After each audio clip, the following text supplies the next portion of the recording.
स्वागत है विद्यार्थियों, एक बार फिर से आप सभी का जेएच एग्जाम्प्लेक्स यूट्यूब चैनल पर। और आज हम लोग 8th क्लास करने वाले हैं। इकोनॉमिक्स का एमडीसी पेपर है जो कि सेमेस्टर 1, 2 और 3 सभी के लिए कॉमन पेपर होता है। और इससे पहले हम लोगों ने 7 क्लास किया हुआ है। सभी वीडियो का लिंक आपको इस वीडियो के डिस्क्रिप्शन बॉक्स में मिल जाएगा। अगर आपने अभी तक नहीं देखा है उन वीडियोज को तो करके जरूर देख लीजिएगा।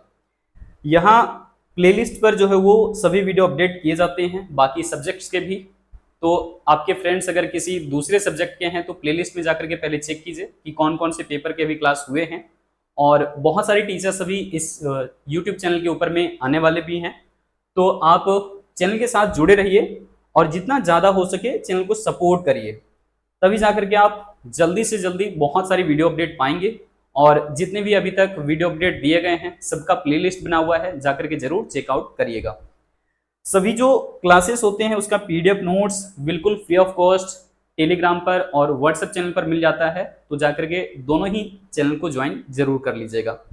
आज हम लोग चूंकि एमडीसी का इकोनॉमिक्स पेपर ही करने वाले हैं, क्लास 8 है, तो हम लोगों का टॉपिक रहेगा इलास्टिसिटी ऑफ डिमांड यानी कि मांग की लोच, जिसको हम लोग प्राइस इलास्टिसिटी ऑफ डिमांड भी कहते हैं, यानी कि मांग का मूल्य लोच भी कहते हैं। तो इसको हम लोग शुरुआत करते हैं, देखते हैं कि मांग की लोच होता क्या है। बहुत कंफ्यूजन रहता है कि लोच का आखिर अर्थ होता क्या है। तो लोच का अर्थ सीधी सी बात अगर हम कहें तो होता है परिवर्तन की दर, यानी कि रेट ऑफ चेंज। इलास्टिसिटी का मतलब होता है रेट ऑफ चेंज, परिवर्तन की दर। अब ये किसमें परिवर्तन की दर हम लोग बात कर रहे हैं, किसकी गति की बात कर रहे हैं, यहां पर क्लियर होगा डेफिनेशन से। देखिए, मांग की लोच को मांग की कीमत लोच भी कहा जाता है, इस बात को ध्यान रखिएगा। मांग की लोच की जो है कई सारे प्रकार भी हैं, जिस पर आगे हम लोग इसी वीडियो लेक्चर में बात भी करने वाले हैं। तो सबसे पहले यहां पर ध्यान रखिए कि मांग की लोच को मांग की कीमत लोच भी कहते हैं या फिर प्राइस इलास्टिसिटी ऑफ डिमांड भी कहते हैं। तो इस चीज को आप कंफर्म पहले कर लीजिए, जो कि मांग की लोच है और यहाँ पर क्या है, मांग की कीमत लोच है। कई बार कंफ्यूजन होता है कि मांग की कीमत लोच अलग है क्या, नहीं। जनरली हम लोग जानते हैं मांग की लोच को मांग की कीमत लोच के भी नाम से, लेकिन इसके अलावा मांग की आय लोच, मांग की आड़ी लोच, जिसको क्रॉस इलास्टिसिटी ऑफ डिमांड भी बोलते हैं, इस तरीके के भी बहुत सारे कंसेप्ट इसके अंदर आते हैं। यहाँ पर हम लोग मांग की लोच और मांग की कीमत लोच को समझने वाले हैं, यानी कि जो मांग की लोच होगा वो प्राइस के रिस्पेक्ट में या फिर मूल्य के संदर्भ में देखा जाएगा। डेफिनेशन पर चर्चा करने से पहले एक छोटा सा स्टेटमेंट है, इसको ध्यान दीजिए। कह रहे हैं कि यदि अन्य बातें समान रहे तो। ये अन्य बातें होती क्या है? देखिए, मांग को प्रभावित करने वाले बहुत सारे कारक होते हैं, उसके ऊपर हमने अलग से वीडियो लेक्चर आपको अपडेट दिया हुआ है। अगर आपने नहीं देखा है तो जाकर के जरूर देखिएगा, क्योंकि सभी जो वीडियो का लिंक है, ये चूंकि 8वां क्लास है आपका, समझ लीजिए एमडीसी का, तो 7 क्लास जो भी हुए हैं सबका लिंक आपको इसी वीडियो के डिस्क्रिप्शन बॉक्स में मिल जाएगा। साथ में प्लेलिस्ट भी तैयार है, तो वहां से भी आप जाकर के चेकआउट कर सकते हैं। अन्य बातें समान रहने का मतलब है कि मांग को प्रभावित करने वाले जितने भी कारक होते हैं मूल्य को छोड़ करके, जैसे कि आय की वजह से भी मांग कम या ज्यादा होता है, जनसंख्या बढ़ने या घटने की वजह से भी मांग कम ज्यादा होता है, विज्ञापन में परिवर्तन होने की वजह से मांग कम ज्यादा होता है। तो इस तरह के कई सारे कारक पर हमने डिटेल में चर्चा किया हुआ है। तो इन्हीं चीजों को यहाँ पर बोला जा रहा है कि अन्य बातें सभी जगह स्थिर रखे गए हैं, यानी कि if other things being constant, अन्य सारी चीजों को स्थिर मान लिया गया है केवल मूल्य को छोड़ करके। क्यों? यहाँ पर क्योंकि मूल्य ही जो है या फिर वस्तु का कीमत जो है वो मांग को प्रभावित करेगा, और बाकी जितने भी प्रभावित करने वाले कारक हैं मांग को, अन्य जितने भी कारक प्रभावित करते हैं उन सबको स्थिर मान लिया गया है। तो कह रहे हैं कि अन्य बातें समान रहे तो वस्तु की कीमत में, है ना, होने वाले परिवर्तन के परिणाम स्वरूप क्या होगा, उस वस्तु की मांग में जिस गति से या फिर जिस दर से परिवर्तन होता है उसे ही हम लोग मांग की लोच कहते हैं या फिर मांग की कीमत लोच कहते हैं। मैंने कहा क्या, मांग की लोच को मांग की कीमत लोच भी कहेंगे या फिर मांग की मूल्य लोच भी कहेंगे। ऐसा नाम क्यों पड़ा है? क्योंकि जो मांग का लोच है या फिर मांग में जो परिवर्तन हो रहा है, किस गति से परिवर्तन हो रहा है, ये हम लोग किसके संदर्भ में देख रहे हैं, मूल्य के संदर्भ में या फिर वस्तु की कीमत के संदर्भ में। ठीक है, तो इसलिए इसको मांग की लोच कहिए या फिर मांग की कीमत लोच कहिए। यहां पर देखिए एक हमने डेफिनेशन शामिल कर लिया है प्रोफेसर बॉल्डिंग का। आप अगर अपनी आंसर राइटिंग में इस तरीके के डेफिनेशन को शामिल करते हैं तो एक अच्छा इंपैक्ट पड़ता है। कॉपी चेक जब होती है तो इसका बहुत अच्छा प्रभाव पड़ता है, क्योंकि आप इसके स्टेटमेंट को चेंज नहीं कर सकते, बिल्कुल हूबहू लिखना होता है। इसीलिए हम लोग डबल इन्वर्टेड कॉमा का प्रयोग करते हैं दोनों साइड में, जहां से हमारा ये डेफिनेशन शुरू होता है और जहां पर ये डेफिनेशन खत्म होता है। तो देखिए प्रोफेसर बोल्डिंग क्या कहते हैं। बोल्डिंग की परिभाषा मांग की लोच के संदर्भ में बहुत फेमस है। कहते हैं कि मूल्य में 1% परिवर्तन के कारण, मूल्य में केवल कितना प्रतिशत, 1% परिवर्तन आया है, मांग में उसकी वजह से कितना प्रतिशत का परिवर्तन होता है, इसकी गणना या फिर इसका अध्ययन ही मांग की लोच कहलाती है। यानी कि मूल्य अगर 1% परिवर्तन हो गया, मान करके चलिए कि मूल्य जो है वो कितना बढ़ गया है, तो मूल्य मान करके चलते हैं कि 1% जो है वो क्या हुआ, बढ़ गया। इसकी वजह से मांग की जो मात्रा है वो कितना प्रतिशत घट जाएगा, इसी का अध्ययन किया जाता है मांग की लोच में। फिर कहेंगे सर मांग का नियम और मांग की लोच में अंतर क्या है। भाई अंतर क्या है बताते हैं। मांग का नियम में केवल हम लोग ये क्लियर कर पाए थे कि मूल्य बढ़ने की वजह से मांग की मात्रा कम हो जाती है, और मूल्य कम होने पर मांग की मात्रा अधिक हो जाती है। यानी कि यहाँ मांग के नियम से केवल हम लोग ये समझ पाए थे कि मांग और मूल्य में कैसा संबंध है, विपरीत संबंध है। यानी कि मांग के नियम से केवल हम लोगों को संबंध की जानकारी हो रहा था, ना कि स्पीड का या फिर रफ्तार का। ठीक है, तो किसमें परिवर्तन कितना हुआ और उसकी वजह से दूसरे में परिवर्तन कितना आया, ये हम लोग मांग की लोच में जानने का प्रयास करेंगे। सो यहां पर मैंने क्या कहा कि मूल्य में अगर 1% जो है मान लीजिए कि वृद्धि हो गया या फिर 1% मूल्य में कमी हो गया, तो इसके वजह से मांग पर कैसा प्रभाव आपको देखने को मिल रहा है, कितना परिवर्तन देखने को मिल रहा है, इसी को हम लोग कहते हैं मांग की लोच। अब चलिए यहां पर देखते हैं, एक अलग हमने स्टेटमेंट ले लिया है जो कि याद करना बहुत आसान होता है। सो ये बहुत सरल डेफिनेशन है और फॉर्मूला पर आधारित हमने बना दिया है। देखिए ध्यान से, कह रहे हैं कि वस्तु की कीमत में प्रतिशत परिवर्तन के कारण, ठीक है, देखिए प्रतिशत परिवर्तन को हम ऐसे लिखेंगे डेल्टा P%, यानी कि मूल्य में प्रतिशत परिवर्तन। ठीक है, तो इसके कारण मांग की मात्रा में कितना प्रतिशत परिवर्तन होता है या फिर किस दर से परिवर्तन होता है, इसी को हम लोग मांग की लोच कहते हैं।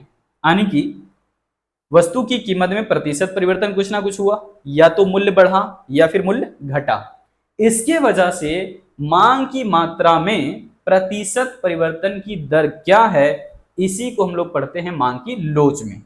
एक बार फॉर्मूला पर ध्यान दीजिए, कह रहे कि मांग की लोच का फॉर्मूला क्या बनेगा, मांग की मात्रा में प्रतिशत परिवर्तन। फॉर्मूले को ध्यान से देखिए, मांग की मात्रा ऊपर रखा गया है, तो मांग की मात्रा में कैसा परिवर्तन है, प्रतिशत परिवर्तन है, और इसकी वजह से किसकी वजह से, तो वस्तु की कीमत में प्रतिशत परिवर्तन की वजह से। यानी कि पहले परिवर्तन किस में आएगा, मूल्य में, बाद में परिवर्तन किस में आएगा, मांग की मात्रा में।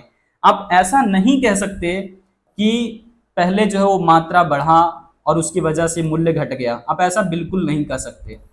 ये स्टेटमेंट अगर आप देते हैं तो ये पूर्णतः गलत हो जाएगा, क्योंकि मांग के नियम के अनुसार पहले हम लोग मूल्य का जिक्र करते हैं फिर मांग का, क्योंकि मांग जो है ना वो प्रभावित तो होता है मूल्य की वजह से।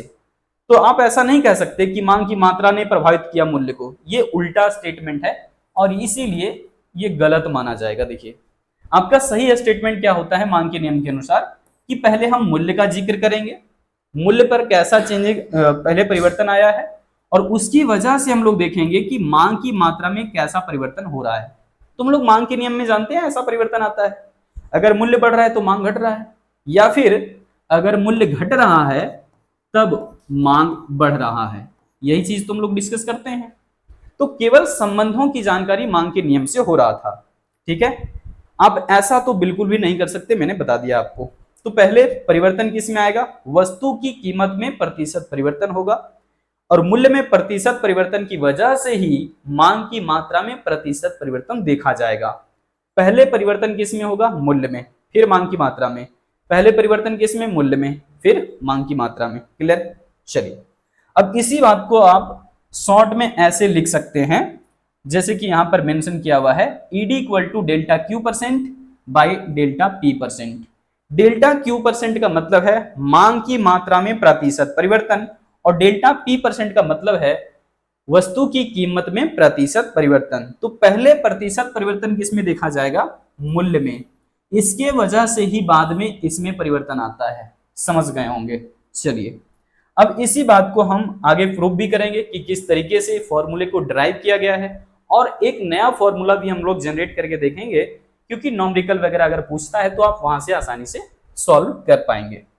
देखिए यहां पर ध्यान दीजिएगा कैसे हम लोग जो है फॉर्मूला डिराइव करते हैं। सबसे पहली चीज आप जानते हैं, मांग की मात्रा को एक्स एक्सिस पर रखा जाता है, इसीलिए एक्स एक्सिस को हम लोग क्वांटिटी एक्सिस या फिर मात्रा अक्ष कहते हैं।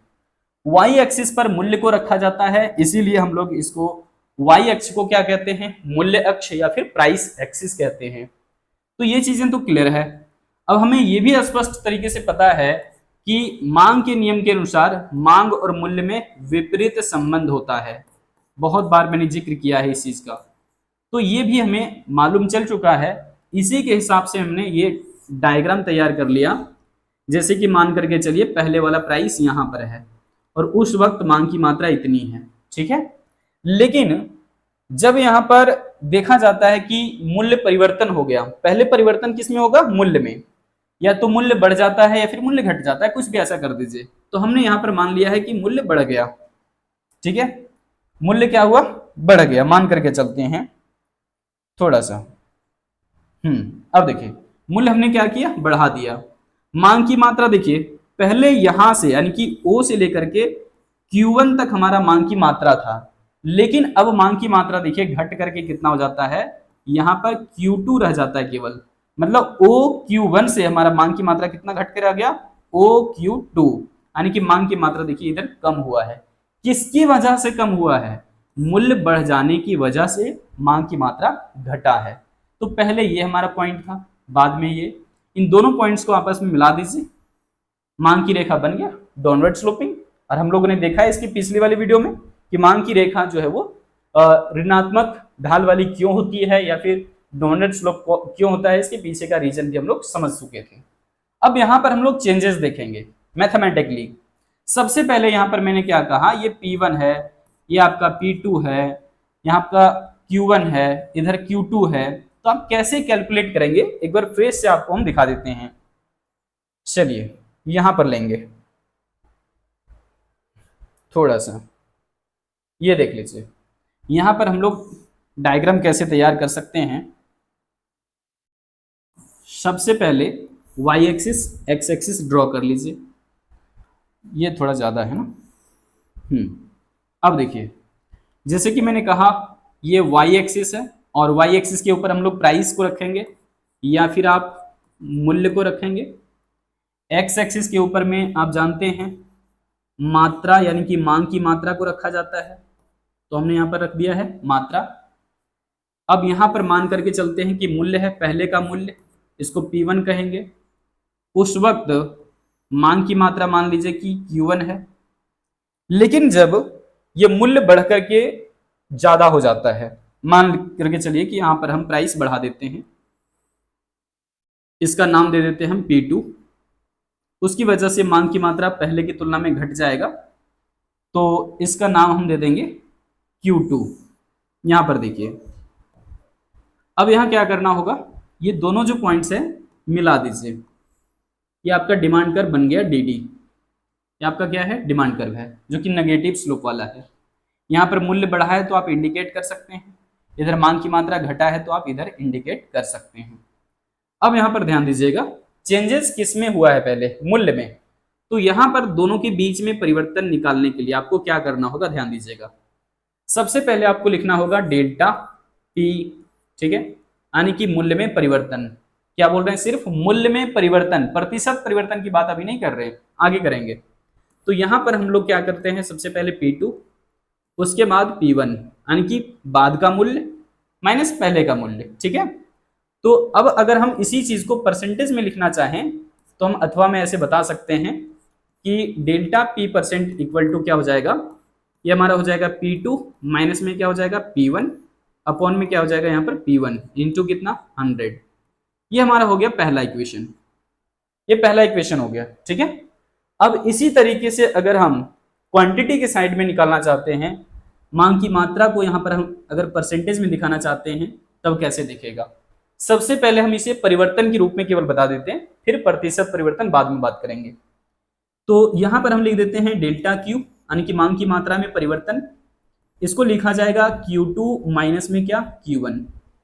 यहां पर देख लीजिए, अगर इसी चीज को हम परसेंटेज में इंडिकेट करेंगे तो क्या लिखेंगे, delta Q percent equal to क्या हो जाएगा हमारा Q2 माइनस में क्या हो जाएगा Q1। यानी कि जो बाद की मात्रा है वो पहले लिखा जा रहा है और पहले की मात्रा को बाद में लिखा जा रहा है, और नीचे में क्या हो जाएगा आपका Q1, और यहां पर क्या लिखेंगे हम लोग 100, जो कि परसेंटेज में निकालना है। तो ये हमारा हो गया सेकेंड इक्वेशन। इन दोनों इक्वेशन को अब हम एक साथ में लेकर के जाएंगे। जैसा कि आपको पहले का एक फॉर्मूला मालूम है, प्राइस इलास्टिसिटी को हम ईपी लिख सकते हैं या फिर ईडी भी लिख सकते हैं, इलास्टिसिटी ऑफ डिमांड। तो इसका फॉर्मूला हम लोग जानते हैं, डेल्टा क्यू परसेंट होता है अपॉन क्या होता है डेल्टा पी परसेंट। ये हमारा मेन इक्वेशन मान करके चलिए ए। अब ये जो फर्स्ट इक्वेशन है और ये जो सेकेंड इक्वेशन है, दोनों को देखिए यहां पर अगर पुट कर दिया जाए तो कुछ अलग हमें फॉर्मूला देखने को मिल सकता है।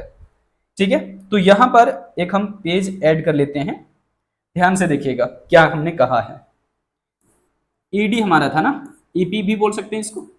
तो यहां पर मैंने कहा था डेल्टा क्यू परसेंट, नीचे में मैंने क्या कहा डेल्टा पी परसेंट। हमने इसको माना था इक्वेशन ये। चलिए अब यहां पर देखिए ध्यान से, डेल्टा क्यू परसेंट का मतलब हमने बताया था आपको Q2 माइनस में क्या Q1 अपॉन में यहां पर क्या हो जाएगा Q1 इंटू में 100। इसी तरीके से डेल्टा पी परसेंट का मतलब क्या होगा, P2 माइनस में क्या हो जाएगा P1 अपॉन में नीचे क्या हो जाएगा P1 इंटू में क्या 100। अब बताइए अगर हम इन दोनों को आपस में क्रॉस करें, ठीक है, क्योंकि 100 ऊपर में भी है देखिए नीचे में भी है, तो ये कट जाएगा, दोनों को हमने कैंसिल कर दिया। अब हमारे पास सुरक्षित रूप से जो चीजें बची हुई है उसी को हम यहां पर नोट कर लेंगे। ध्यान दीजिएगा कैसे, ऊपर में देखिए यहां पर क्या बचा हुआ है Q2 माइनस Q1। तो यहां पर ध्यान रखिएगा, हम साइड में नोट कर दे रहे हैं, मैंने पहले ही बता रखा है आपको। डेल्टा क्यू का मतलब मैंने समझा दिया था आपको कि Q2 माइनस क्या होता है Q1। तो जहां पर अगर जहां पर हमें Q2 माइनस Q1 दिख रहा है, वहां पर देखिए यहां Q2 माइनस Q1 है, क्या उसकी जगह पर डेल्टा क्यू लिखा जा सकता है इन दोनों की जगह पर केवल, तो बिल्कुल लिखा जा सकता है, तो डेल्टा क्यू लिखेंगे। नीचे में उसके क्या है Q1 रहने दीजिए, फिर ये मेन वाला बट्टा हमने डाल दिया यहाँ पे। अब देखिए P2 minus P1, P2 minus P1 को हम लोग क्या बोलते हैं, ये चीज हम यहाँ पर नोट कर दे रहे हैं, इसको हम लोग बोलते हैं डेल्टा P। इसका फॉर्मूला क्या होता है P2 माइनस में P1। क्लियर है। अब यहाँ पर ध्यान दीजिएगा, जहां पर P2 माइनस P1 है, देखिए P2 माइनस P1 को क्या बोलते हैं डेल्टा P, तो इन दोनों की जगह पर हम रख देते हैं डेल्टा P, और नीचे में देखिए क्या है P1 है, तो P1 रहने दीजिए। अब ये 4 तल्ला का जो बिल्डिंग आपका लग रहा है ना, 2 तल्ले का बना दीजिए। तो यहां पर आपको कैसे काम करना होता है आगे ध्यान दीजिएगा। सबसे पहली चीज, ऊपर में जो आपका क्वांटिटी वाला जो है फॉर्मूला जैसे कि तैसे रहने दीजिए, यानी कि डेल्टा क्यू अपॉन क्या हो जाएगा Q1। लेकिन जो नीचे वाला पार्ट है आपका, नीचे वाला पोर्शन है, ये जब पलटेगा तो Q1 आपका ऊपर चला जाता है, यहाँ पर मल्टीपल में ऊपर चला जाएगा, और ये जो आपका डेल्टा P है ये नीचे आ जाएगा। अब देखिए इसमें भी डेल्टा लगा हुआ है, इसमें भी डेल्टा, काट मत देना, क्योंकि यहाँ पर डेल्टा Q है और डेल्टा P है, तो अलग अलग बात है ना। ऐसा थोड़ी ना कि डेल्टा अलग है Q अलग है, डेल्टा अलग है P अलग है, ऐसा नहीं है।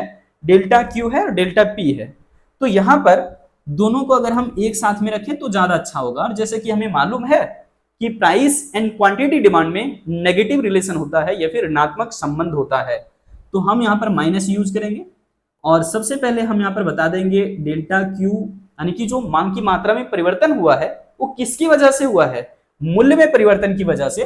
जैसा कि मैंने आपको फॉर्मूले में बताया था कि पहले परिवर्तन किस में आएगा, मूल्य में, तो डेल्टा P लिख दिया मैंने, यानी कि चेंज इन प्राइस। डेल्टा का मतलब होता है चेंज, तो चेंज इन प्राइस की वजह से यहां पर क्या हुआ है डेल्टा Q, यानी कि मांग की मात्रा में परिवर्तन। मूल्य में पहले परिवर्तन हुआ और उसके कारण मांग की मात्रा में परिवर्तन हुआ है, इस बात को ध्यान रखिएगा। साथ में ही यहाँ पर अब हम फॉर्मूला क्या यूज करेंगे, क्योंकि यहाँ पर देखिए P1 है और ये Q1 बचा हुआ है, तो ये भी आपका नीचे में ही यहाँ पर लिखा जाएगा। तो एक हमें नया सा फॉर्मूला मिल चुका है। यानी कि जब आपको पहले का मूल्य पता हो, पहले की मात्रा पता हो, मूल्य में परिवर्तन पता है, मांग की मात्रा में परिवर्तन पता है, तो आप इलास्टिसिटी ऑफ डिमांड या फिर प्राइस इलास्टिसिटी ऑफ डिमांड को कैलकुलेट कर सकते हैं नॉमरिकली। ठीक है, आइए थोड़ा सा इस पर हम लोग नॉमरिकल भी एक दो कर लेते हैं, एक कम से कम। देखिए हम यहाँ पर क्या कह रहे हैं, दो करते हैं, एक बेसिक सा ले लेते हैं। मान करके चलिए कि आपसे पूछा जा रहा है कि प्राइस इलास्टिसिटी ऑफ डिमांड क्या होगा। ठीक है, इफ यानी कि यदि डेल्टा पी परसेंट जो है वो है 10, और यहां पर ले लेते हैं हम डेल्टा क्यू परसेंट जो कि है आपका ये कितना, मान करके चलिए कि 20। ठीक है, तो पूछ रहा है कि इलास्टिसिटी ऑफ डिमांड क्या होगा ये बताइए। तो सबसे पहले आपको काम क्या करना है बताते हैं। सबसे पहला आपको काम करना है कि आप देखिए डेटा क्या क्या दिया हुआ है, बिना डेटा का आप आगे बढ़ते हैं तो गलत हो सकता है। चूंकि हमें फॉर्मूला मालूम है तो सबसे पहले हम लिखेंगे गिवन दैट, क्या क्या दिया हुआ है, यहां पर मेंशन आप कर लेंगे गिवन दैट।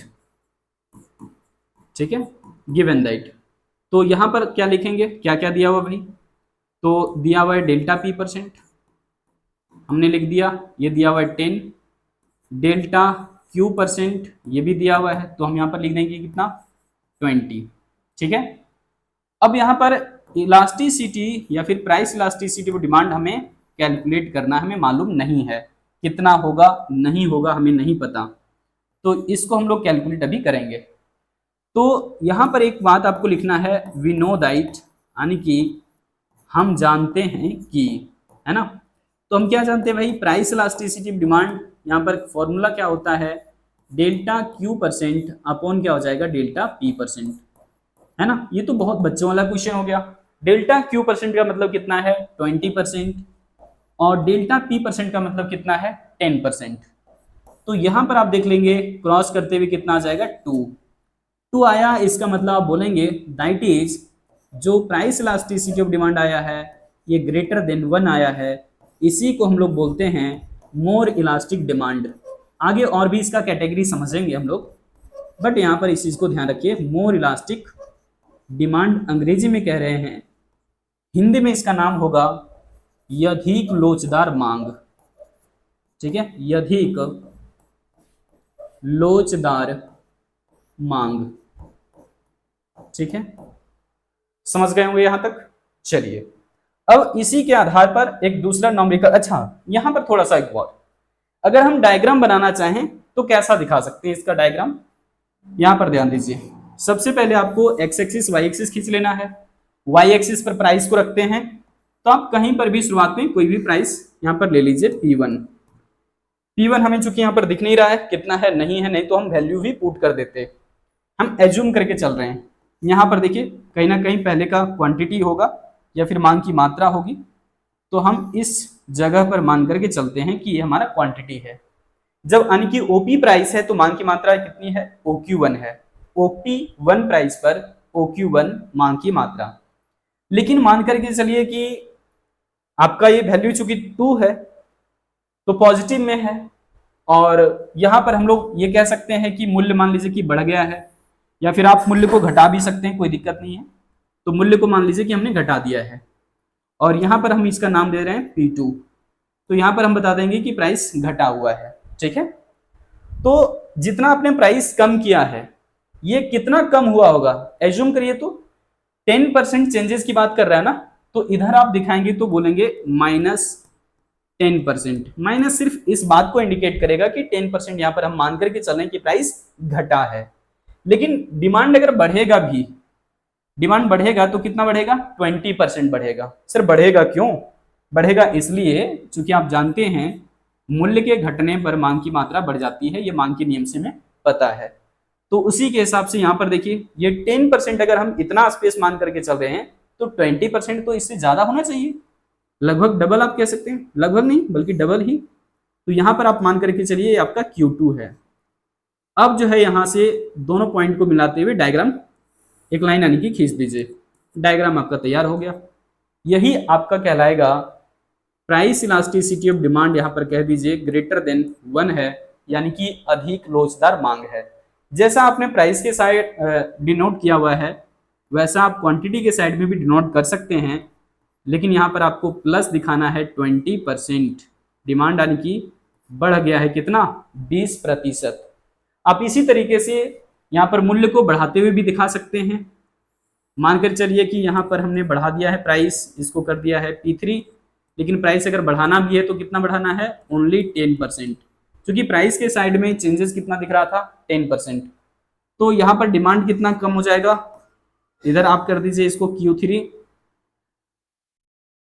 Q3, इसका आप नाम दे सकते हैं। तो यहाँ पर हमने नाम दे दिया Q3। लेकिन डिमांड जब घटेगा तो कितना परसेंट, 20% ही घटेगा। तो आप माइनस में यहाँ पर यूज करते हुए बताइए 20% डिमांड क्या हुआ है, पहले की अपेक्षा कम हुआ है। तो इस तरीके से आपका ये नॉमरिकल बनेगा, इस तरीके से आपका ये डायग्राम बनेगा। अगर हम यहाँ पर एक दूसरा नॉमरिकल ले लें, इसका आधार थोड़ा सा हम चेंज करेंगे, मतलब कि टाइप थोड़ा सा अलग है ये, ध्यान दीजिएगा, जिसमें कि हम पहले का प्राइस, बाद का प्राइस, पहले की क्वांटिटी, बाद की क्वांटिटी, सब कुछ लेंगे और इलास्टिसिटी ऑफ डिमांड को समझेंगे। तो यहां पर हम लेते हैं दूसरा एक क्वेश्चन, कह रहे हैं कि प्राइस इलास्टिसिटी ऑफ डिमांड क्या होगा अगर इफ, ये मान करके चलिए कि पहले का प्राइस यहां पर हम मान करके चलते हैं 10 रुपीज है। उस वक्त जो क्वांटिटी डिमांड है या फिर मांग की जो मात्रा है, वो मान करके चलते हैं कि 100 यूनिट्स हो रहा है, यानी कि 10 रुपीज पर यूनिट प्राइस पर 10 रुपये प्रति इकाई कीमत पर मांग की मात्रा कितनी है, 100 इकाई है। लेकिन जब मूल्य बढ़ करके मान लीजिए हो जाता है ये 15 रुपये, तो मूल्य चूंकि बढ़ा है तो मांग की मात्रा क्या होगा, घटेगा। पहले 100 इकाई था, अब कम हो जाएगा। यहाँ पर मान करके चलिए कि हमने 80 यूनिट्स कर दिया है। अब कह रहे हैं कि इलास्टिसिटी ऑफ डिमांड क्या होगा, कैलकुलेट करिए। कैसे कैलकुलेट होगा, कौन सा फॉर्मूला हम लोग यूज करने वाले हैं, आइए समझते हैं। सबसे पहले यहाँ पर आप देख लीजिए कि पहले का प्राइस, बाद का प्राइस दिया हुआ है। तो अभी कुछ देर पहले हमने डिस्कस किया हुआ था। तो सबसे पहले यहाँ पर आप करिए क्या, लिख दीजिए डेल्टा पी का फॉर्मूला, यानी कि प्राइस में चेंजिंग हम लोग कैसे पता करेंगे।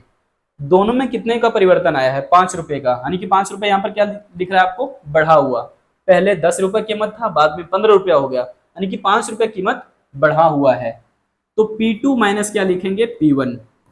P2 कितना है आपका, 15 रुपए। P1 कितना है आपका, 10 रुपए है। यहाँ पर देखिए परिवर्तन कितने का दिख रहा है, 5 रुपए का, और पॉजिटिव में दिख रहा है ना, इसका मतलब 5 रुपए मूल्य बढ़ा हुआ है। क्लियर हो गया। अब ध्यान दीजिए आगे, क्वांटिटी में भी इसी तरीके से हम निकाल लेंगे डेल्टा क्यू। यहाँ पर क्या लिखेंगे, Q2 माइनस में क्या लिखेंगे, Q1। Q2 का मतलब क्या है, Q2 का मतलब यहाँ पर है 80 यूनिट्स, 80 इकाई, माइनस में यहाँ पर कितना हो जाएगा, Q1 यानी कि 100 यूनिट्स।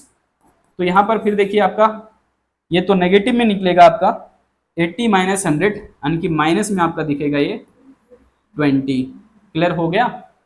मतलब कि ये माइनस में क्यों दिख रहा है, इसका मतलब है मांग की मात्रा में कमी हुआ है 20 इकाई का, इसीलिए नेगेटिव में ये दिख रहा है। तो ये आपने दोनों चीजें समझ लिया है। अब थोड़ा सा ध्यान दीजिएगा आगे। अब हम क्या कह रहे हैं, सबसे पहले आपको लिखना होगा वी नो दैट, हम जानते हैं कि, वी नो दैट, हम क्या जानते हैं भाई, प्राइस इलास्टिसिटी ऑफ डिमांड का फॉर्मूला क्या होता है, delta Q upon delta P. Percentage वाला नहीं लगा रहे हैं, ध्यान दीजिएगा। फिर यहाँ पर इनटू करेंगे हम, और ऊपर लिखेंगे P1, नीचे लिखेंगे Q1। यही तो फॉर्मूला मैंने बताया था अभी कुछ देर पहले। अब यहाँ पर हम कैलकुलेट कैसे करेंगे, आगे ध्यान दीजिएगा, एक लाइन यहाँ पर कर ही लेते हैं। डेल्टा क्यू का मतलब कितना निकाला हमने, 20। माइनस में पुट नहीं करना है, इस बात को ध्यान रखिएगा, क्योंकि माइनस सिर्फ इंडिकेट करता है कि मांग की मात्रा पहले की अपेक्षा कम हुआ है 20 इकाई। तो यहाँ पर डेल्टा क्यू सिर्फ हमें पुट करना है 20, ठीक ना। डेल्टा पी हमारा कितना है देख लीजिए, 5 रुपीज चेंजिंग आया है ना। पहले का प्राइस कितना है, 10 रुपीज है पर यूनिट। पहले की मांग की मात्रा कितनी है, 100 यूनिट्स। अब ध्यान से देखिए यहाँ पे क्या हमने कहा, क्या कहा, ध्यान से देखिए, यहाँ पर क्रॉस करिए, ये आपका कट जाएगा 5 से, ठीक है, कैंसिल हो गया, ये 20 25 100, यहाँ पर 20 एकम 20, 20 25 100, ठीक है। ये आपका 2 से कट जाएगा, ठीक है, तो यहाँ पर केवल 2 बचा हुआ ऊपर में, नीचे में 5, मतलब कि आप ये कह लीजिए कि 2 आपका ऊपर है और 5 आपका यहाँ पर नीचे है, तो ये 2/5, यानी कि आप ऐसे भाग कर लीजिए इसको आसानी से। यहाँ पर 2 लिखेंगे, यहाँ पर 5 लिखेंगे, यहाँ पर 0 डालते हुए हम फिर 4 बार में, यानी कि 0.5 सॉरी 0.4 आपका ये आ जाएगा आंसर। और 0.4 आपका क्या इंडिकेट कर रहा है, ये भी समझ लीजिए। 0.4 अगर आपका ये आंसर निकल रहा है तो इसका मतलब है कि इलास्टिसिटी 1 से कम आया है। इसका मतलब हम लोग क्या कहेंगे, ध्यान दीजिएगा, इसको हम लोग कहेंगे इलास्टिसिटी ऑफ डिमांड या फिर price elasticity of demand less than 1। इसी को हम लोग बोलते हैं सापेक्षिक बेलोचदार मांग, इसी को बोलते हैं कम लोचदार मांग, ठीक है, इसी को बोलते हैं बेलोचदार मांग, ठीक है, कई सारे नाम से जाना जाता है। तो यहां पर हम लिख देते हैं इसको सापेक्षिक बेलोचदार मांग। सापेक्षिक मतलब तुलनात्मक रूप से, सापेक्षिक बेलोचदार, या फिर आप इसको बोल सकते हैं कम लोचदार, सापेक्षिक बेलोचदार मांग, ठीक है। उम्मीद है समझ आ गया होगा। इसी को आप कहते हैं कम लोचदार मांग, इसी को बोलते हैं लेस इलास्टिक डिमांड, इसी को हम लोग बोलते हैं बेलोचदार मांग। चलिए, तो ये बातें तो हो गई फिनिश। नॉमरिकल भी मैंने आपको बता दिया है, और भी कई टाइप के नॉमरिकल बन सकते हैं।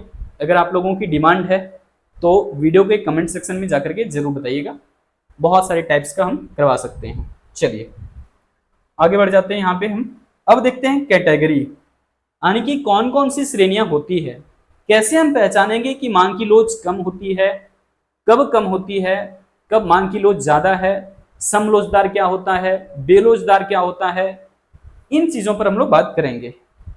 तो यहाँ पर जो इलास्टिसिटी ऑफ डिमांड है या फिर मांग की लोच है, इसकी 5 अलग अलग श्रेणियां बनती है।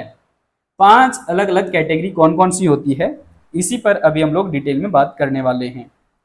तो सबसे पहले यहाँ पर मैंने क्या लिखा हुआ है कि मांग की लोच की निम्नलिखित 5 श्रेणियां हैं, और इन्हीं श्रेणियों पर अभी हम लोग चर्चा करेंगे डिटेल में। यहाँ पर ध्यान दीजिए, सबसे पहला जो कैटेगरी है इसको हम लोग बोलते हैं पूर्णतः लोचदार मांग, यानी कि अंग्रेजी में बोलेंगे perfectly elastic demand. Perfectly elastic, बहुत ज्यादा लोचदार, बहुत ज्यादा परिवर्तन हो रहा है, किसमें, मांग की मात्रा में, यानी कि मूल्य में थोड़ा सा परिवर्तन हुआ, थोड़ा सा या तो मूल्य बढ़ा या फिर थोड़ा सा मूल्य अगर घटा, मांग में पूरा हलचल आ गया है, मांग में बहुत ज्यादा परिवर्तन आ गया है, तो इसी को हम लोग बोलते हैं पूर्णतः लोचदार मांग। डेफिनेशन देखिए कैसे है, कह रहे हैं कि यदि किसी वस्तु के मूल्य में नगण्य परिवर्तन होने से, नगण्य परिवर्तन, बहुत कम परिवर्तन, नेग्लिजिबल चेंजेस, ठीक है, बहुत कम परिवर्तन आया है मूल्य में, लेकिन मांग में क्या हुआ है, अनंत परिवर्तन हो गया है, तो आप उसे बोलेंगे पूर्णतः लोचदार मांग, या फिर आप इसी को बोलते हैं अनंत लोचदार मांग या फिर infinite elasticity of demand. Clear है, मतलब मूल्य में बहुत कम परिवर्तन आया और उसकी वजह से मांग में बहुत ज्यादा परिवर्तन, मूल्य में छोटा सा परिवर्तन लेकिन मांग में बहुत ज्यादा परिवर्तन, क्या कहलाता है, अधिक लोचदार मांग। अधिक नहीं बल्कि पूर्णतः लोचदार मांग, पूर्णतः परफेक्टली, बहुत ज्यादा चेंजिंग है, ठीक है। चलिए यहां पर देखिए दूसरे शब्दों में कैसे लिखा हुआ है डेफिनेशन, कह रहे हैं कि यदि मूल्य स्थिर हो, अगर नेग्लिजिबल चेंजेस है तो इसको स्थिर मूल्य भी बोल सकते हैं, कोई फर्क नहीं है, यानी कि करोड़ों की वस्तु है, सोचिए 2 करोड़ की कोई वस्तु है और उसमें 2 रुपया कम हो गया या फिर 2 रुपया ज्यादा प्राइस हो गया, समझ रहे हैं, डिमांड पर कोई खास परिवर्तन तो नहीं दिखना चाहिए, तो यहाँ पर ऐसा ही कुछ मान करके चलिए कि नेग्लिजिबल चेंजेस का मतलब है बहुत कम परिवर्तन, लगभग ना के बराबर। तो आप कह लीजिए कि मूल्य में परिवर्तन हुआ ही नहीं, यानी कि मूल्य स्थिर है लगभग। तो यदि मूल्य स्थिर हो और मांग में अनंत परिवर्तन हो जाए, क्या बोल रहे हैं, मांग में अनंत परिवर्तन, इनफाइनाइट चेंजेस आ जाए, तो आप इसी को बोलते हैं पूर्णतः लोचदार मांग। ध्यान दीजिएगा, नॉमरिकली इन चीजों को कैसे एक्सप्रेस किया जाता है, ये बहुत इंपॉर्टेंट बात है, क्योंकि नॉमरिकली आपको देर तक बात याद रहता है, तो इसलिए ध्यान दीजिए। यहाँ पे डायग्राम से भी हम लोग चीजें समझेंगे। यहाँ पर देखिए, लेट हमने क्या कर दिया है कि 50% मान लीजिए कि मांग की मात्रा में परिवर्तन आया है। किसकी वजह से, मूल्य में कोई परिवर्तन नहीं होने की वजह से, या फिर मूल्य में बहुत कम परिवर्तन हुआ है, लेकिन मांग की मात्रा में देखिए 50%, 50% परिवर्तन है, और मूल्य में बिल्कुल नहीं परिवर्तन, मूल्य तो स्थिर है भाई। तो हम लोग इलास्टिसिटी ऑफ डिमांड का फॉर्मूला जानते हैं, ईडी या फिर ईपी आप जो भी लिखें, delta Q percent upon delta P percent. Delta Q percent हमने कितना माना है 50, और डेल्टा पी परसेंट कितना माना है 0। तो 50 अपॉन 0 क्या हो जाएगा, किसी भी संख्या को जब हम लोग शून्य से विभाजित करते हैं तो आंसर क्या होता है, इनफाइनाइट, अनंत। तो इसी चीज को हम लोग यहाँ पर डायग्राम में भी एक्सप्रेस कर सकते हैं, जैसे कि एक्स एक्सिस ये हमारा है, जिसको हम लोग मांग की मात्रा अक्ष भी कहेंगे या फिर क्वांटिटी एक्सिस बोलेंगे। वाई एक्सिस पर हम लोग हमेशा लिखते हैं मूल्य को, इसीलिए इसको प्राइस एक्सिस या फिर मूल्य अक्ष भी कहा जाता है। अब मूल्य चूंकि वाई एक्सिस पर लिखा जा रहा है, तो मूल्य हमने यहाँ पर स्थिर कर दिया, यानी कि ना मूल्य इधर बढ़ रहा है और ना ही इधर मूल्य घट रहा है, ऐसा कुछ भी नहीं हो रहा, मूल्य यही है तो यही है, ठीक। मूल्य यानी कि क्या हो गया, फिक्स हो गया, ना मूल्य कम हो रहा है ना ज्यादा हो रहा है, कोई परिवर्तन नहीं हो रहा है मूल्य में। लेकिन ये मान करके चलिए कि कभी मांग की मात्रा यहाँ है तो कभी यहाँ है, कभी यहाँ है, कभी यहाँ है, यानी कि मांग में खूब ज्यादा परिवर्तन आ रहा है, लेकिन मांग की मात्रा तो परिवर्तन हो रहा है, मूल्य जहीं का तहीं स्थिर है। इसको हम लोग क्या कहेंगे, पूर्णतः लोचदार मांग या फिर परफेक्टली इलास्टिक डिमांड। इसी को आप कह सकते हैं कि जो मांग की रेखा है वो बिल्कुल क्षैतिज है, छाती के सामने जा रहा है, क्षैतिज है, यानी कि इसी को अनंत लोचदार कहते हैं। इसके माथे पर लिख दीजिएगा ईडी इक्वल टू इन्फाइनाइट या फिर ईपी इक्वल टू इन्फाइनाइट, जैसे भी आप डिनोट करना चाहें। तो ये किसके पैरेलल में है, एक्स एक्सिस के पैरेलल में है, इसको हम मात्रा अक्ष कहते हैं। तो इसका मतलब मात्रा अक्ष के जब समांतर हो जाए मांग की रेखा, तब इसको हम लोग समझते हैं पूर्णतः लोचदार मांग, यानी कि मांग में बहुत ज्यादा परिवर्तन हो रहा है जबकि मूल्य स्थिर है, ना ही मूल्य इधर बढ़ रहा है ना ही घट रहा है, ठीक है। देखिए यहाँ पर हमने नोट कर दिया जिन चीजों पर मैंने बात किया कि पूर्णतः लोचदार मांग वक्र की आकृति एक्स अक्ष या फिर मात्रा अक्ष के समांतर होती है, यानी कि पैरेलल किसके होते हैं, क्वांटिटी डिमांड, यानी कि मात्रा अक्ष के समांतर ही ये मांग की रेखा बन गया है। ये मांग की रेखा ही है, मांग की रेखा तो जनरली कैसा बनता है, डाउनवर्ड स्लोपिंग, लेकिन ऐसा नहीं बन करके ये कैसा हो गया है, बिल्कुल पैरेलल टू एक्स एक्सिस हो गया है। ये मांग की रेखा ही है, ये जो दिख रहा है आपको डायग्राम में, समझ पाए। तो यहाँ पर हम लोग कहेंगे कि जो मांग की रेखा है इसकी आकृति कैसी है, एक्स अक्ष के समांतर है या फिर मात्रा अक्ष के समांतर है, या फिर आप इसको कहेंगे कि क्षैतिज है, या फिर अंग्रेजी में बोलेंगे हॉरिजेंटल एक्सिस है। कितने तरीके से हमने आपको बता दिया। चलिए ये तो हो गया पहला कैटेगरी। अब हम लोग देखेंगे मांग की लोच की दूसरी श्रेणी कौन सी होती है भाई, तो ये हमारा है सापेक्षिक लोचदार मांग, या फिर आप इसको कहेंगे रिलेटिवली इलास्टिक डिमांड, या फिर आप इसको कह सकते हैं यधिक लोचदार मांग, कई सारे नाम हैं।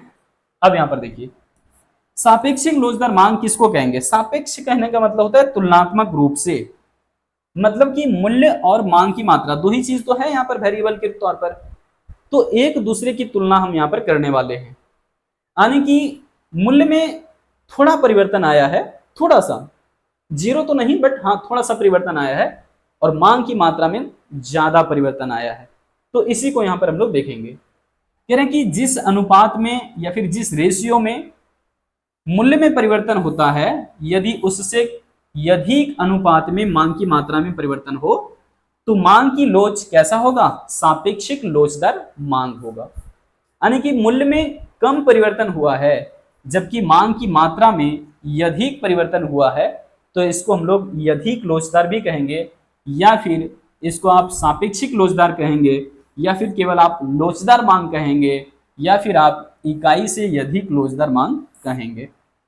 कई नाम से जाना जाता है। अब यहाँ पर देखिए नॉमरिकली, चूंकि आपको देर तक याद रहता है तो चलिए नॉमरिकली भी हम बात कर लेते हैं इस पे। यहाँ पर ध्यान दीजिएगा,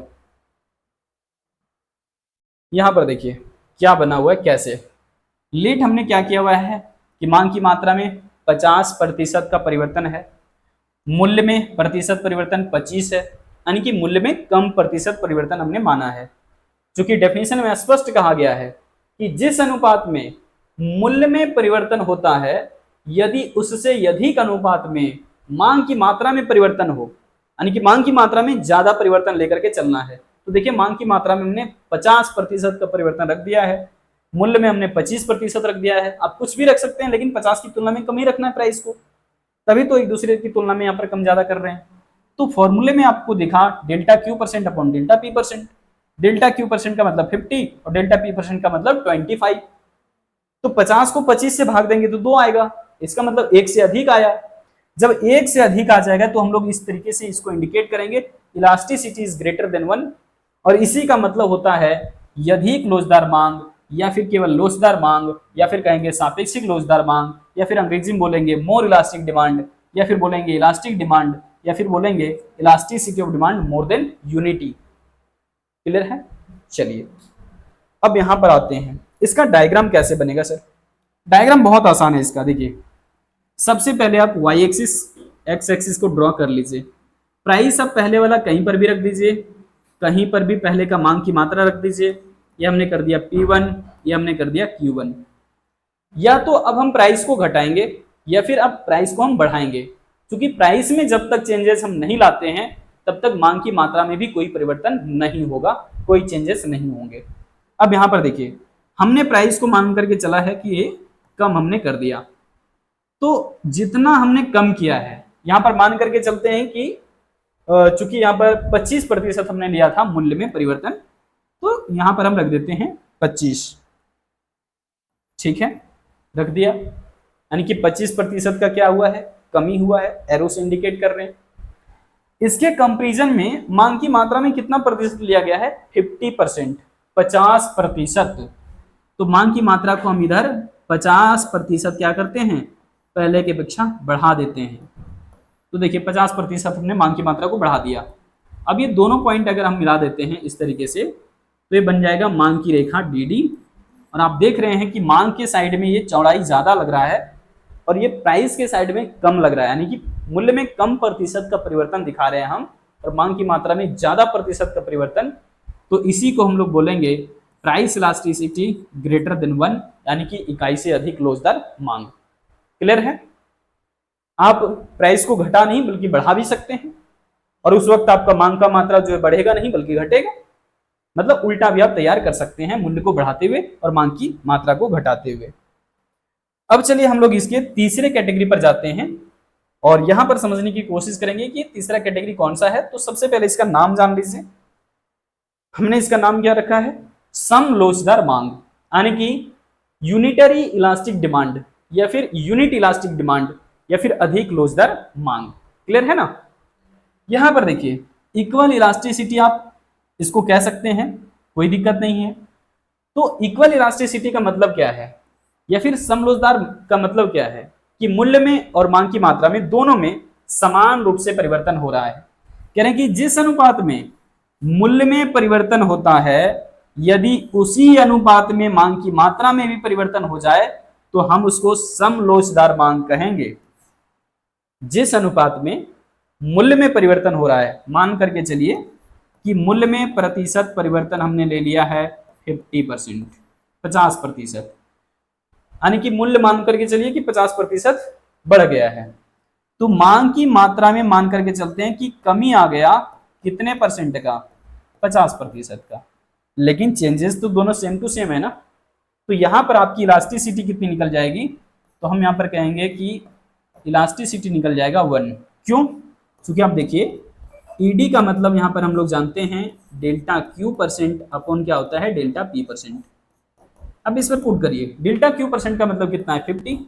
हमने शुरुआत में ही कहा कि माइनस या प्लस जो भी होता है वो इंडिकेट करता है कि प्राइस बढ़ा है या घटा है, क्वांटिटी बढ़ा है या घटा है।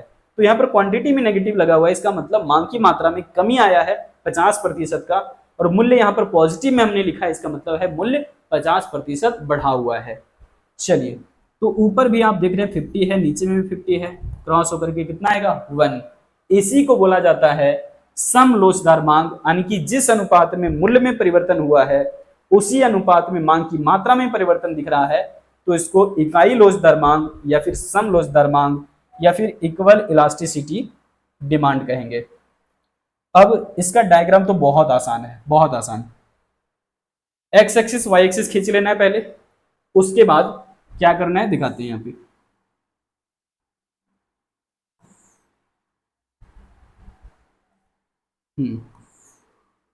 यहां पर ध्यान दीजिए, प्राइस हमने वाई एक्सिस पर रख दिया, मान लीजिए OP1, क्वांटिटी रख दिया है यहाँ पर OQ1, ठीक है। अब हम प्राइस को या तो बढ़ा देते हैं या फिर घटा देते हैं, कुछ भी कर सकते हैं। तो हमने मान लो यहाँ पर प्राइस को घटा दिया, कितना घटाया है, स्पेस आप ध्यान से देख लीजिए कितना है, उतना ही स्पेस हम इधर रखेंगे बढ़ते हुए, जबकि मांग की मात्रा यहाँ पर क्या हो रहा है, बढ़ रहा है, क्योंकि मूल्य घटा, मूल्य घटने की वजह से मांग की मात्रा क्या हुआ, बढ़ा। मान करके चलिए कि ये हमने 50% प्राइस कम किया हुआ है, तो डिमांड कितना बढ़ेगा, 50% बढ़ेगा। अगर हम चाहते हैं कि नहीं प्राइस हम बढ़ते हुए दिखाना चाहते हैं, ठीक है दिखा दीजिए, लेकिन कितना बढ़ते हुए दिखा रहे हैं 50, और घटते हुए कितना दिखाएंगे कि हम 50। मांग की मात्रा में कितना कमी दिख रहा है 50%, थोड़ा सा रुकिए, यहां पर देख लीजिए मांग की मात्रा में कमी कितना आया 50% का। तो आप ऐसा जो है डायग्राम ड्रॉ कर सकते हैं। यहाँ पर हमने दोनों तरीके से दिखा दिया, प्राइस को बढ़ाते हुए भी और प्राइस को घटाते हुए भी, लेकिन परिवर्तन आपको दोनों तरफ समान रूप से रखना है। अगर आप इधर 40% लेते हैं प्राइस को बढ़ाते हुए, तो डिमांड को लेना क्या होगा 40% घटाते हुए। अगर आप 20% घटाते हुए लेते हैं प्राइस को, तो 20% डिमांड को बढ़ाते हुए लीजिए, यानी कि चेंजेस जो होगा दोनों में वो समान रूप से होगा मूल्य और मांग की मात्रा में। अब हम लोग देखते हैं इसका चौथा कैटेगरी। इसके बाद एक कैटेगरी और बचता है, जैसे कि मैंने शुरुआत में कहा कि मांग की लोच की 5 श्रेणियां होती है। यहां पर देखिए चौथा कैटेगरी कौन सा है, सापेक्षिक बेलोचदार मांग, और इसको हम कई नामों से जानते हैं। कम लोचदार मांग भी कह सकते हैं, इकाई से कम लोच भी कह सकते हैं, है ना, कई अन्य नाम दिए जाते हैं इसका। यहां पर देखिए सीधा तौर पर आप बेलोचदार मांग भी इसको कह सकते हैं। तो कह रहे हैं कि जिस अनुपात में मूल्य में परिवर्तन होता है, यदि उससे कम अनुपात में, क्या करें, कम अनुपात में मांग की मात्रा में परिवर्तन हो, यानी कि मूल्य में जितना परिवर्तन आया है उसके कंपैरिजन में या फिर उसकी तुलना में देखा जाए तो मांग की मात्रा में कम अनुपात में परिवर्तन हुआ है, तो आप इसको सापेक्षिक बेलोचदार मांग कहेंगे या फिर कम लोचदार मांग कहेंगे, अंग्रेजी में लेस इलास्टिक डिमांड कहेंगे, या फिर बेलोचदार मांग कहेंगे, या फिर सापेक्षिक बेलोचदार मांग कहेंगे। कई नाम हैं, ठीक है। चलिए अब यहां पर ध्यान दीजिए नॉमरिकली। सबसे पहले आपको ये चीजें मान करके चलना है कि मांग की मात्रा में हमने जो है प्रतिशत परिवर्तन ले लिया है 25 और मूल्य में प्रतिशत परिवर्तन हमने ले लिया है 50। ऐसा क्यों है, डेफिनेशन को ध्यान से देखिए एक बार फिर से। कह रहे हैं कि जिस अनुपात में मूल्य में परिवर्तन होता है, मूल्य में प्रतिशत परिवर्तन कितना लिया है 50, उसके अनुपात में क्या बोल रहा है कि कम अनुपात में मांग की मात्रा में प्रतिशत परिवर्तन होता है। कम अनुपात में यानी कि 50% अगर हमने प्राइस में चेंजिंग लिया हुआ है, तो क्वांटिटी डिमांड में हम उसके कंपैरिजन में कम रखे हुए हैं, यानी कि 25 रखे हुए हैं। अब यहां पर देखिए अगर हम इसको फॉर्मूले पर पुट कर देते हैं, जैसे कि डेल्टा क्यू परसेंट की जगह पर है 25, डेल्टा पी परसेंट की जगह पर है आपका 50, तो 25/50 करेंगे तो 1/2 आ जाएगा, और 1/2 का मतलब 0.5, जो कि 1 से कम है। 1 से कम है तो हम लोग ऐसे लिखेंगे ईडी लेस देन 1, और इसी को हम लोग बोलते हैं लेस इलास्टिक डिमांड या फिर सापेक्षिक बेरोजगार मांग या फिर कम लोचदार मांग। अब इसको डायग्राम में कैसे हम लोग दिखाएंगे, तो सबसे पहले वाई एक्सिस एक्स एक्सिस खींच लीजिए, प्राइस आप कहीं पर भी एक रख दीजिए पहले वाला, तो हमने P1 रख दिया, यानी कि OP1 पहले का प्राइस है, फिर OQ1 पहले की मांग की मात्रा है। हमने यहाँ पर प्राइस को बढ़ा दिया है, मान करके चलिए इतना, ठीक है, इसको हम बोलेंगे P2। प्राइस हमने यहाँ पर बढ़ाया है, तो डेटा के अनुसार ही बात करते हैं, 50% मान लीजिए, 50% प्राइस बढ़ गया, तो डिमांड क्या होगा, पहले की अपेक्षा तो कम हो जाएगा डिमांड, लेकिन डिमांड केवल कितना कम होगा, तो यहां पर देख लीजिए 25%, यानी कि यहां पर अगर मांग था पहले तो अब घटेगा, ये देख लीजिए। अब स्पेस देखिए, प्राइस के साइड में, डिमांड के साइड में, मांग की मात्रा के साइड में देखिए, और इधर भी ध्यान दीजिए, तो यहां पर हम रख देते हैं 25%, और मूल्य के साइड में कितना है, 50%। तो आपको क्या नजर आ रहा है, ध्यान दीजिएगा, इधर हमने जो प्राइस बढ़ाया है, मूल्य को बढ़ाया है, वो 50%, स्पेस देखिए कितना ज्यादा चौड़ा है। क्वांटिटी के साइड में या फिर मांग की मात्रा के साइड में देखिए तो कम प्रतिशत परिवर्तन हम दिखा रहे हैं, इसलिए इसको हमने पतला रखा हुआ है, नेरो रखा हुआ है। तो अब यहां पर आप लिख सकते हैं प्राइस इलास्टिसिटी जो हो जाएगा वो लेस देन 1, इसी को बोला जाता है बेलोचदार मांग, इसी को बोला जाता है कम लोचदार मांग। आप यहाँ पर प्राइस को 50% घटा दीजिए, डिमांड को यहाँ पर 25% बढ़ा दीजिए, आप ऐसा भी कर सकते हैं। मतलब कि हमेशा से आपको चेंजेस जो ज्यादा दिखाना है वो मूल्य के साइड में दिखाना है, कम लोचदार के लिए, ठीक है। यहाँ पर देखिए मांग में जो परिवर्तन दिख रहा है वो क्या दिख रहा है, कम, और मूल्य में जो परिवर्तन दिख रहा है वो ज्यादा। तो मांग में कम परिवर्तन है तो कम लोचदार, मांग में ज्यादा परिवर्तन दिख रहा है मूल्य की तुलना में तो अधिक लोचदार। इस तरीके से हम लोग नाम इसका देते हैं। अब सिर्फ एक कैटेगरीज में बचा हुआ है, उसके बाद हम लोग एक इंपॉर्टेंट नोट लेंगे कि कौन कौन सा जो कैटेगरी है या फिर श्रेणी है वो हकीकत या फिर वास्तविक जीवन में देखने को मिल जाता है। तो यहाँ पर सबसे पहले हम लोग देख लेते हैं ये आखिरी श्रेणी कौन सा है। पहला जो हम लोगों ने देखा था उसके जस्ट ये ऑपोजिट आप समझ लीजिए। जहां पर हम लोगों ने शुरुआत में बात किया पूर्णता लोचदार, यहां पर अब हम लोग बात करेंगे पूर्णता बेलोचदार, यानी कि परफेक्टली इनइलास्टिक, ढीठ की तरह जहीं का तहीं मांग टिका हुआ है, खड़ा है।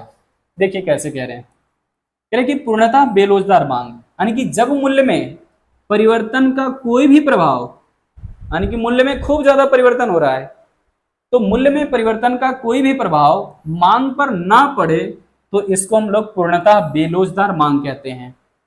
मूल्य में खूब ज्यादा उतार चढ़ाव आ रहा है लेकिन मांग जहीं का तहीं ढीठ की तरह टिका हुआ है तो हम लोग इसको क्या कहेंगे, शून्य लोचदार मांग कहेंगे, या फिर जीरो इलास्टिक डिमांड कहेंगे, या फिर आप इसको पूर्णता बेलोचदार मांग कहेंगे, परफेक्टली इनइलास्टिक डिमांड कहेंगे। यहां पर देख लीजिए नॉमेरिकली कैसे आपको कैलकुलेट करना है। जैसे कि यहां पर हमने कहा मांग जहीं का तहीं टिका हुआ, यानी कि मांग की मात्रा में कोई परिवर्तन नहीं, तो डेल्टा क्यू परसेंट हमने क्या कर दिया है, 0। डेल्टा पी परसेंट यानी कि मूल्य में प्रतिशत परिवर्तन हमने कुछ भी रख देना है लेकिन पॉजिटिव वैल्यू के साथ रख देना है। अब इलास्टिसिटी ऑफ डिमांड अगर हमने कैलकुलेट किया delta Q percent upon delta P percent करके, तो डेल्टा क्यू परसेंट कितना है, 0, एंड डेल्टा पी परसेंट कितना है, 50। तो यहां पर आप यदि 0 को किसी भी संख्या से भाग करते हैं तो ये 0 ही रहेगा, इसका मतलब शून्य लोचदार मांग इसको आप कह लीजिए। इधर देखिए डायग्राम में आप कैसे दिखाएंगे, मांग की मात्रा एक्स एक्सिस पर, मूल्य वाई एक्सिस पर रहता है। मूल्य यहां पर है पहले मान लीजिए P1, बाद में मूल्य यहां पर घट जाता है, हो जाता है P2। ऐसा करते हैं, अलग से डायग्राम बना देते हैं, अच्छे से समझ में आएगा।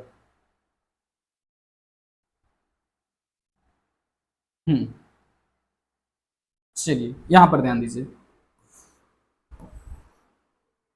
हम यहां पर प्राइस रख देते हैं, पहले का कीमत है OP1।